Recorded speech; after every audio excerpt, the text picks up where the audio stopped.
बड़े प्यार से पेपर पढ़ रहे हैं। यही पढ़, हिंदुओं का कोई जलसा नहीं होने दूंगा, ये पढ़ रहे हैं। किसने कहा है? अरे कौन? क्या नाम हुआ आपका चाचा? हमारा नाम राजू है। अच्छा राजू जी, कितने बच्चे हैं आपके? हमारे 3 बच्चे। पढ़े लिखे हैं? हाँ, पर तीनों 8 तक पढ़े हैं। आप कहाँ तक पढ़े हैं? 8 तक मैं भी पढ़ा हूँ। और बच्चे कहाँ तक पढ़े हैं? 8 तक वो भी पढ़े। बच्चे को ज़्यादा क्यों नहीं पढ़ाएं? अब भाई काम में कहाँ इतना वो पैसा खर्चा हो पैसा खर्चा होता है। जाइए, काम में कितना परिवार चलाइए, पढ़ाई लिखाई। अच्छा, इसके बावजूद भी पेपर रोज़ पढ़ते हैं? हाँ, मिल जाता, पढ़ते हैं। पढ़ते हैं खरीद के? नहीं, खरीदे नहीं, ये बगल पान वाले का है। बगल में पान वाले का। अच्छा, पेपर में क्या क्या देखते हैं? क्या क्या देखते हैं पेपर में? क्या जो जैसे ये है हम पूरा पढ़ डालते हैं। पूरा पढ़ डालते हैं? हाँ, जैसे काम नहीं है। बच्चे को काहे नहीं पढ़ाएं? मजबूरी है। पढ़ाना चाहिए था, कितनी भी मजबूरी क्यों ना हो, पढ़ाना चाहिए था बच्चे को। मान लीजिए 8 क्लास तक आप पढ़े हैं, बच्चे भी 8 क्लास तक पढ़ेंगे और बच्चे भी यही काम करेंगे, अच्छा लगेगा? नहीं, बच्चे तो अब दूसरा काम कर रहे हैं, प्राइवेट काम कर रहे हैं। तो पढ़ाए होते तो ज़्यादा अच्छा काम करते ना। अब क्या बताया जाए। कहाँ घर है आपका? तुर्कमान। उत्तर प्रदेश में चुनाव है। जी। बहुत दिनों से बहुत सारे नेताओं को आपने देखा होगा। नेता कुछ करते हैं कि नहीं आप लोगों के लिए? अरे नेता लोग क्या बताया जाए, जैसे मोदी सरकार थी तो शौचालय बनवा दिए हैं। घर में शौचालय बना है? हाँ, उन्हीं के पैसे से 4,000 रुपया आया था। 4,000 रुपये आया था कि 12,000? अरे 4 नहीं, 8,000 आया था, 2 किस्त में। 2 किस्त में, मतलब कि 12,000 रुपया की जगह पे 2 किस्त में 8,000 रुपया आया था। इनका भी 4,000 रुपया मार दिया सभी भ्रष्ट लोग। अब ज़रा सोचिए। अच्छा, घर और बना है कि नहीं? जी, एक घर वाला फार्म भरे थे लेकिन नहीं आया। खपड़े का घर था, फिर भी नहीं आया। 2-3 फार्म भरा था। किस दर्द को दिखाएं हम और किस चीज़ को दिखाएं समझ में नहीं आता है। उत्तर प्रदेश के मुख्यमंत्री का गृह जिला है ये, और उनकी गलती नहीं है। अधिकारियों में खौफ ही नहीं है। अगर खौफ होता तो शायद, मैं चाचा को देखा पेपर पढ़ रहे थे, मैं इनके बगल में बैठ गया, 1 मिनट बैठा रहा, ये मेरे ऊपर ध्यान भी नहीं दिए, पेपर इतना चाव से पढ़ रहे थे। तो मुझे लगा कि पढ़े लिखे होंगे, इनसे थोड़ा बात किया जाए। बात करने के दौरान पता चला कि ये भ्रष्ट लोग जो है ना, इनका भी हक मार लिया। अगर नहीं मारा होता तो शायद आज इस जगह पे नहीं बैठे होते, और नहीं मारा होता तो शायद आज इनका खपड़ा का घर भी, जो प्रधानमंत्री आवास योजना के तहत मजबूत पक्के का घर बन गया होता। शौचालय में 12,000 रुपया आता है, इनको पता भी नहीं है कि 12,000 रुपया आता है। इनको पता है 2 किस्त आता है, 4-4 हज़ार का आता है, 8,000 का।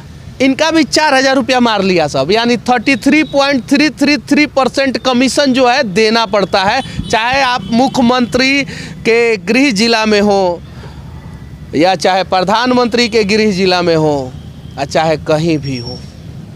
अगर ऐसा नहीं होता तो कम से कम ये बेदर्द सिस्टम, ये भ्रष्ट सिस्टम जो है ना,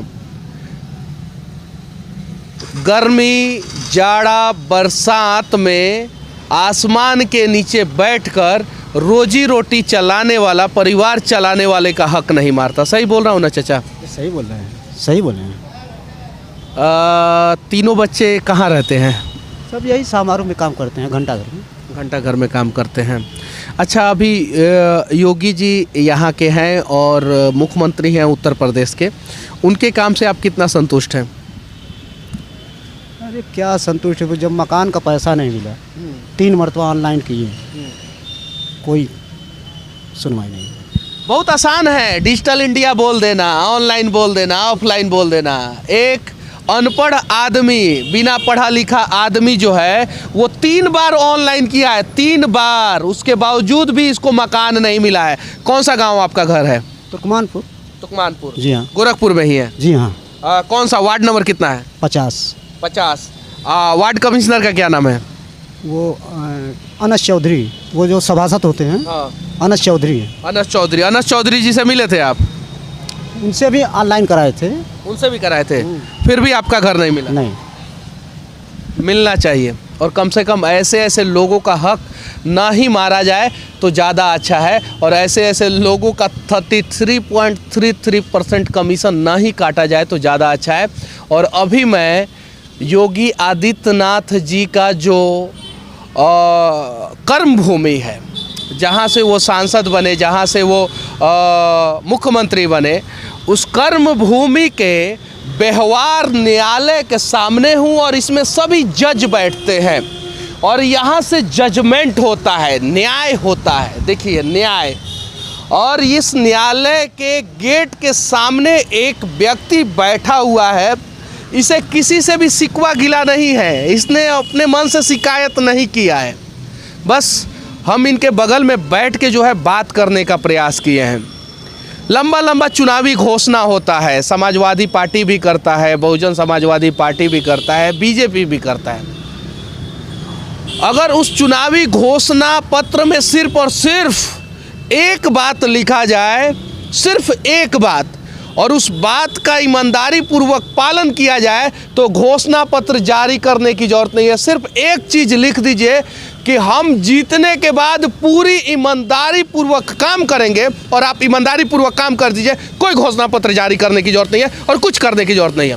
बस इस देश के जितने भी विधायक हैं, जितने भी सांसद हैं, जितने भी नेता हैं, जितने भी मंत्री हैं और जितने भी मुख्यमंत्री प्रधानमंत्री हैं, उनको एक ही काम करने की ज़रूरत है, ईमानदारी पूर्वक काम। और जिस दिन वो लोग ईमानदारी पूर्वक काम करना शुरू करेंगे, घोषणा पत्र की ज़रूरत नहीं पड़ेगी।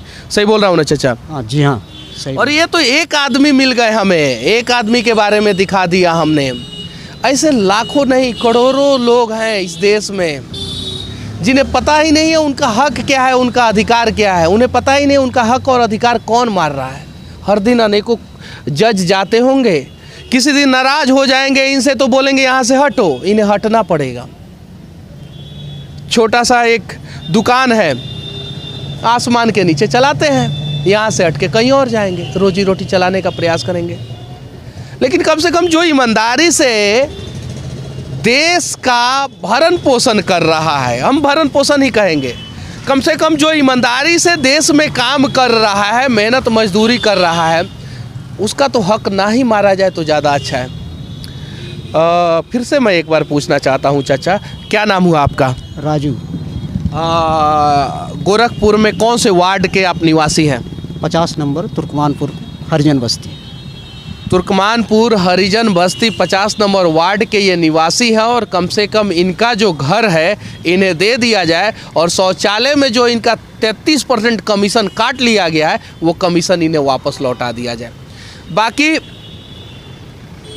अलग अलग जाति के लोगों के साथ बैठकर खाने से कुछ नहीं होगा, उनका हालात बदलने से होगा। और जिस दिन इस देश के नेता हालात बदलना शुरू कर देंगे, उस दिन वोट बैंक की राजनीति के लिए अलग अलग जाति के घर पे जाके खाने की ज़रूरत भी नहीं पड़ेगी।